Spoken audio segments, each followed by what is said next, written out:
கோவை மாவட்டம் சுல்தான்பேட்டை ஒன்றியம் செஞ்சேரிமலை மந்திரகிரி வேலாயுசாமி திருக்கோயில் அறங்காவலர் குழு உறுப்பினர்களாக நமது கழகத் தலைவர் மாண்புமிகு முதலமைச்சர் திரு மு.க. ஸ்டாலின் அவர்களின் ஒப்புதலுடன் நமது இந்து சமய அறநிலையத்துறை அமைச்சர் மாண்புமிகு திரு பி.கே. சேகர்பாபு ஐயா வழிகாட்டுதலின் பேரில் நமது பொறுப்பு அமைச்சர் மாண்புமிகு திரு வி. செந்தில் பாலாஜி அவர்களின் ஆசியுடன் கோவை தெற்கு மாவட்ட செயலாளர் திரு தளபதி முருகேசன் அவர்கள் முன்னிலையில் திரு எம். பழனிசாமி, திரு ஈஸ்வரன், திரு எம். விவேகானந்தன், திருமதி நிர்மலா தேவி முருகேஷ் மற்றும் திரு ராஜேந்திரன் ஆகியோருக்கு கோவை மாவட்ட இந்து சமய அறநிலையத்துறை உதவி ஆணையர் திருமதி பி. இந்திரா அவர்களால் இன்று இக்கோவிலில் வைத்து பதவி பிரமாணம் செய்து வைக்கப்பட்டது.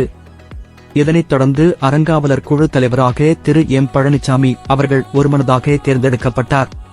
இந்நிகழ்வில் கோவை மாவட்ட அறங்காவலர் குழு உறுப்பினர் திரு சி.பி.கே. செந்தில்குமார், சூலூர் சரக ஆய்வாளர் திருமதி த. வடிவுக்கரசி, சுல்தான்பேட்டை கிழக்கு ஒன்றிய செயலாளர் திரு எம். கே. முத்துமாணிக்கம், சுல்தான்பேட்டை மேற்கு ஒன்றிய செயலாளர் திரு பி. பி. மகாலிங்கம், கிழக்கு ஒன்றிய அவைத் தலைவர் திரு பி. ஆர். இராஜன், மேற்கு ஒன்றிய அவைத் தலைவர் திரு இராஜேந்திரன், சுல்தான்பேட்டை ஒன்றிய நிர்வாகிகள் மற்றும் ஏராளமான கழகத் தோழர்கள், பக்தர்கள் கலந்து கொண்டு சிறப்பித்தனர்.